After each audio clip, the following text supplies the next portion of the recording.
Xin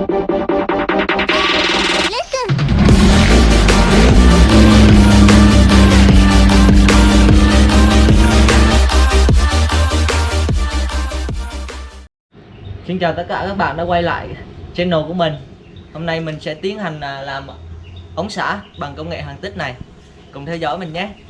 Let's go.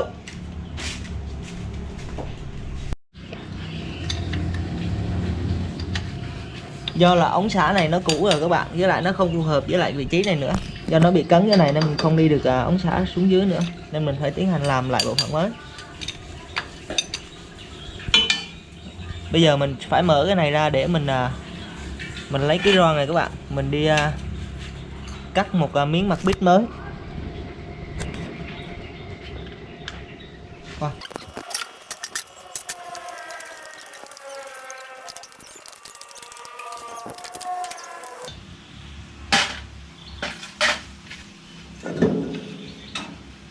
Đây mình đã tháo được phần bột của ống xả cũ mà các bạn. Này thì nó cũ, nó hơi sét. Mình sẽ tiến hành làm bột mới các bạn.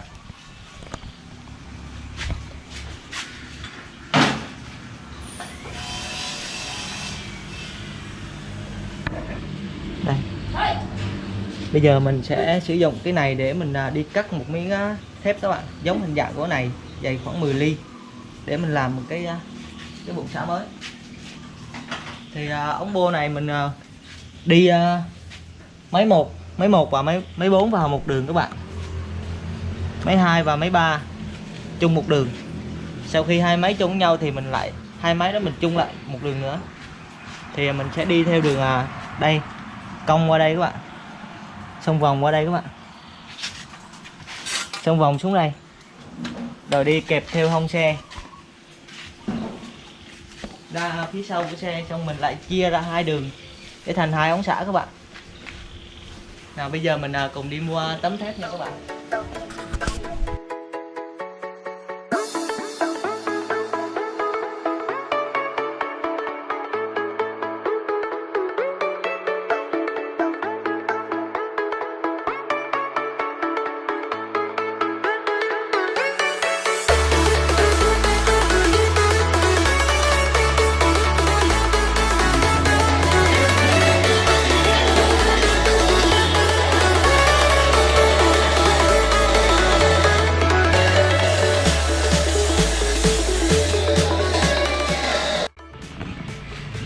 Mình đã mua được thanh sắt này rồi các bạn. Hôm nay mình sẽ vẽ lên đây để xíu nữa mình cắt cho nó giống hình dạng của cái ron này các bạn.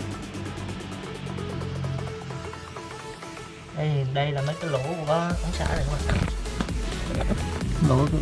Đây là cái chốt mình cho mình sẽ tô lại tí, mình đóng dấu mình khoan đó.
Ôi trời ơi, ngủ các bạn. Ngủ quá các bạn ơi. Riết là chụp mình đó này các bạn. Không cần tập tạ. Đi làm sao các bạn không cần tập gym tập gì hết trơn á. Cậu tôi có câu là chăm chỉ quay tay vận may sẽ tới.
Mình đã hoàn thành được combo rồi các bạn. Cái mà mình tâm đắc nhất của con xe này. Đẹp không các bạn? Làm cái này hết 2 ngày các bạn. Cái mà mình yêu thích nhất của cái xe này luôn các bạn. Mình không nghĩ là mình làm đẹp được như vậy á. Bá cháy cùi cháy.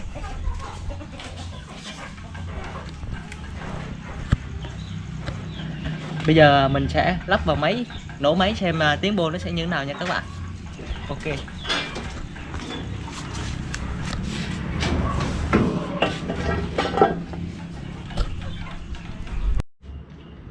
Sau khi mình lắp cổ bô vào thì bây giờ mình sẽ test cho các bạn xem. Nghe tiếng máy nha các bạn.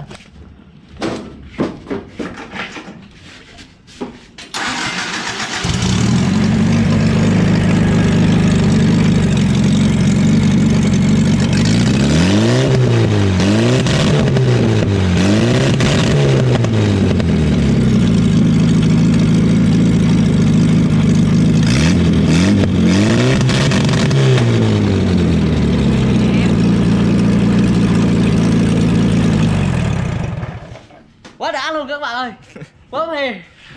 Nổ như AK47 vậy á.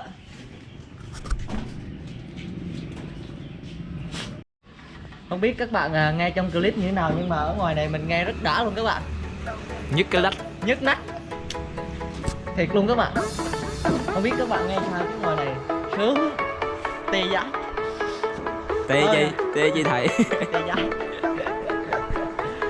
Thôi chào các bạn.